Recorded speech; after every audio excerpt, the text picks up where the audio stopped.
Assalamualaikum, my name is Abdul Afiq bin Abdul Rauf. Hi, Assalamualaikum. My name is Ahmad Helmi bin Khairuddin. Hi, my name is Muhammad Adam Afzal bin Hazzaram Yusufi. Hi, my name is Tengku Zul Aiman Shah bin Tengku Muhammad Adnan.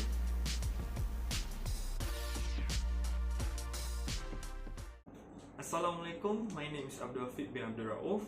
I will be explaining about Petronas Group company's background. Petronas Group was founded by Tunku Razali Hamzah in the year 1974. Tunku Razali Hamzah is a member of the Malaysian Parliament and is a politician. Petronas stands for Petroleum Nasional Berhad, and it is an oil and gas company. It involved globally in the exploration, development, and production of crude oil and natural gas. Since it incorporated, it has grown into an international integrated company vested with the entire oil and gas resources in Malaysia. And as of March 2005, Petronas Group owns 103 wholly owned subsidiaries, 19 partly owned subsidiaries, and 57 associated companies. Other than that, Petronas Group provides a substantial amount of income to the Malaysian government. This can be seen with half of the Malaysian budget consists of Petronas Group's dividend. Moving on to one of the subsidiary of Petronas Group, which is Petronas Gas Berhad or PGB. PGB was incorporated in the year of 1983. Different from Petronas, PGB is a gas utilization and infrastructure company with gas processing, transmission and regasification at its core. Moving on to the value, share and statement of purpose of Petronas Group. The statement of purpose of Petronas Group is a progressive energy and solution partner enriching life for a sustainable future. And the value share in the Petronas Group is integrity, loyalty, professionalism and cohesiveness. And that's all from me. Thank you. Management approach. There are few factors to consider having a segment reporting. The first factor is nature of the product or services. Petronas Berhad is an oil and gas company. Their product namely petroleum, natural gas and petrochemicals. Other than that, the company also provides services such as filling station and shipping services. Second factor is nature of production process. This is the production process of natural gas and crude oil. As you can see, it started from exploration, development and production. Then the natural gas and crude oil will be processed in the factory by liquefaction, processing or refining. Lastly, they will distribute the output to the customers. The third factor is type of class of customers for the product or services. As you can see from our previous slide, the type of class of customers are exports, power industrial sector, residential and commercial sector, industrial and agricultural sector, last but not least, the transportation sector. The last factor is methods used to distribute the product or services. Method used are shipping in a container for exports, gas station for customers that uses vehicles, and last, other transportation such as trains or trucks. Type of segments. There are 5 types of segments in Petronas Berhad. The first segments are upstream. Upstream is activities include oil and natural gas exploration, development and production, together with related pipeline and transportation activities. Second is gas and new energy. Gas and new energies are activities include purchase of natural gas from upstream, liquefaction and processing of natural gas, marketing and trading of liquefied natural gas and sales gas, as well as power and new energy business. Midstreams refers to all the phase of transportation from the production location to the transformation location. Typically, By midstream, we should understand pipelines, vessels, and all types of carriers such as trains or trucks. Downstream. Downstreams are activities include the supply and trading, refining, manufacturing, marketing and transportation of crude oil, petroleum, and petrochemical products. Corporate and others comprise primarily logistic and maritime segment, property segment and central treasury, and lastly project delivery and technology function. The Chief of Decision Making or CODM and its responsibilities. For Petronas Berhad, they have selected their CEO as their CODM. In this case, the CEO of the company is Tan Sri Wan Zulkifli Wan Arifin. This is the detail of the CEO of Petronas Berhad. The responsibilities of CODM. In board, they are responsible to develop and recommend to the board the long-term strategy and vision for the group that leads to the creation of long-term prosperity and stakeholder value.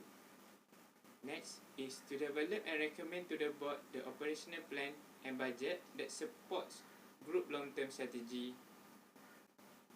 In management and business, the CODM responsible to recommend suitable management structure and operating authority levels, which include delegation of responsibilities to the management. Lastly is to serve as spokesperson for PGB. Okay, now I will continue with the segmental report. As mentioned earlier, our Petronas Berhad has 5 segments which are upstream, gas and new energy, downstream, others, and midstream. In order to identify whether the segment is reportable or non-reportable, company need to do 2 tests. The tests are 10% threshold test and 75 threshold test. Firstly, the first step is 10% threshold test that can be done using the 3 weights which are revenue, profit or loss, and asset. Firstly, for revenue, the total revenue, which consists of external and internal revenue, must exceed or equal the total of 10% of combined of all revenue. Next, the profit or loss. The absolute amount of profit or loss must exceed or equal the 10% of combined profit or loss, or whichever is greater.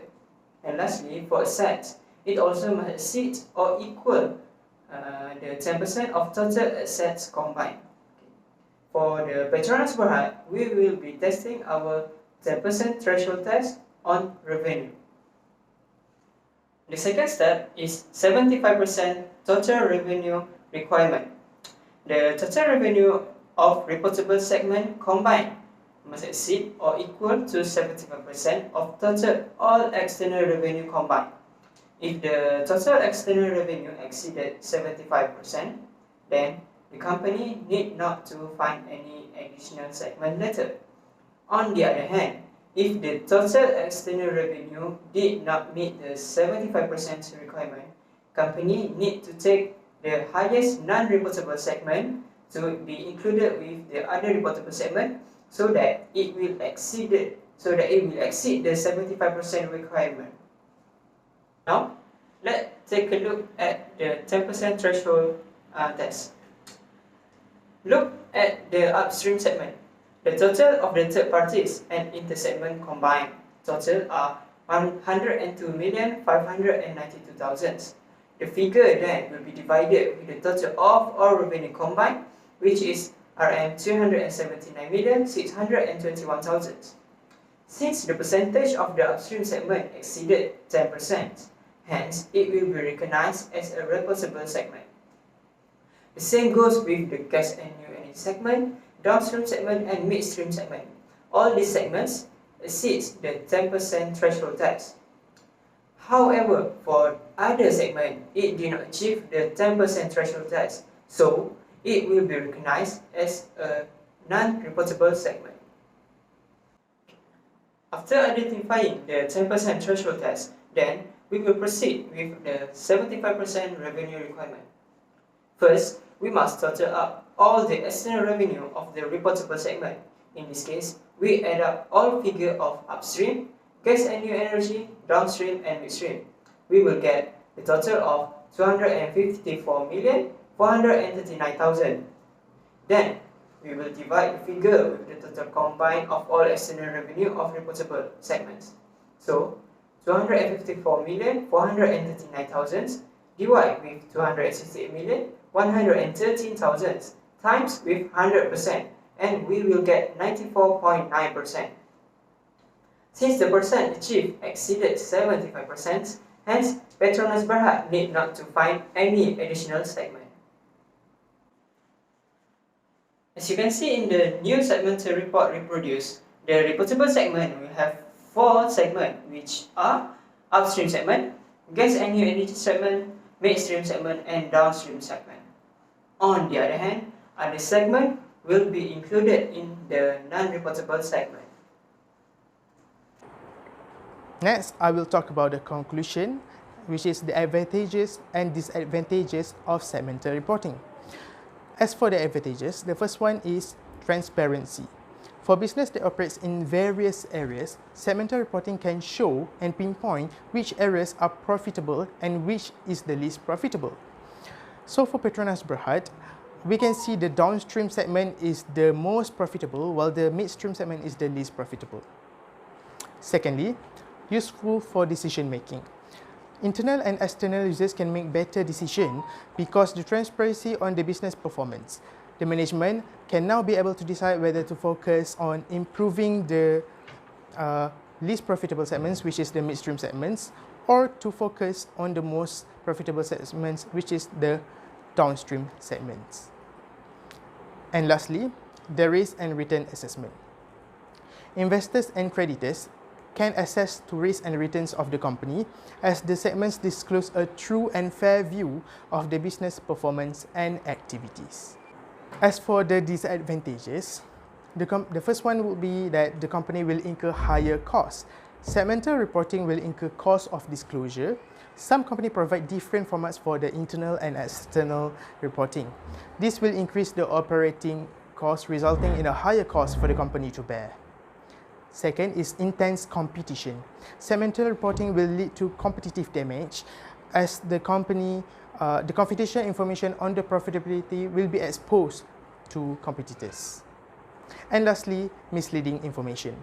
There will be reliability problems regarding the information revealed through the segments reporting, since the investors and creditors will be making investment in the company as a whole, not at its individual segments. So the segments may prove irrelevant to the investors and creditors. I will start with the basis of preparation of the interim report. There are 2 methods for the basis of preparations of the interim report. Integral methods, which are the interim reports will be part of the annual report, and the interim report will be fractions of the annual report. And the second one is discrete method, a method that is commonly used in MFRS134, where the interim period is a separate period, and the reports are prepared on a periodic basis. Petronas Berhad used the discrete method as the basis preparation of the interim report, as the reports are prepared on a periodic basis. The reports are done quarterly and is viewed as separate periods. There are 2 policies used in preparing the interim report. The first policy is under MFRS16, where it eliminates the classification of lease by the lessee as either finance leases or operating leases. MFRS16 introduced a single on-balance sheet lease accounting for lessees. A lessee recognizes a right of use asset representing its right to use the underlying asset, and a lease liability representing its obligation to make lease payments. For leases with joint operation, the accounting for MFRS16 will depend on whether the group or the company is the operator or non-operator of the joint operations. The second policy is under MFRS140, investment property, where the investment property are measured initially at cost and subsequently at fair value, with any change therein recognized in profit or loss for the period in which they arose. Now, I will continue with the type of interim report. Okay. Petronas Berhad publicly prepared 4 quarterly interim report every year. It is used to convey the performance of the company before the normal operating cycle. Unlike the annual segment, the interim report of the quarter did not have to be audited. Its function is also to provide an up-to-date information in certain times, because some party may do not have time to wait for the annual report at the end of the year. For this case, we chose the 4th quarter report that is starting from 1st October 2019 and ended on 31st December 2019 that we will compare in the next part. I will continue with the period for the current and comparative of each statement prepared by the company. Since Petronas Berhad prepared the interim reports quarterly, we have agreed to choose the 4th quarter of the interim reports of the year assessment 2019. First, for the statement of financial position, the current period will be as at 31st December 2019, and for the comparatives, it will be at 31st December 2018. Next is the statement of profit or loss and other comprehensive income. The current year interim report is to be reported for the period from the 1st October 2019 until the 31st December 2019, plus the cumulative period of the current year to date, which is at 1st 2019 until the 31st December 2019. The same goes for the comparatives periods, except the year would be 2018.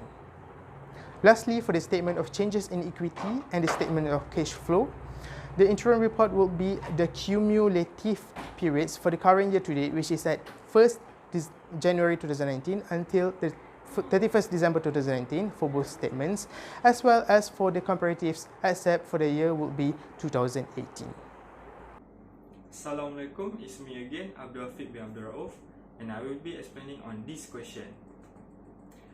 I have proposed these 2 adjustments to be made by the company. The first adjustment is on the 1st December of 2019, where Petronas Group acquired a new gas filling machine for one of its gas stations in the southern of Malaysia, amounting to 2 million ringgit. It has an estimated value useful life of 20 years and depreciated on a straight line basis. The second adjustment to be made is on the same date, Petronas Group issued 1 million unit of ordinary share with the price of 2 ringgit per unit to its shareholder to increase the company's financial status. Next, this is the statement of financial position of Petronas Group before and after the adjustment being made. As you can see here, the account cash and cash equivalent does not being affected by the adjustment. However, the account property, plant and equipment and share capital has been increased to this amount.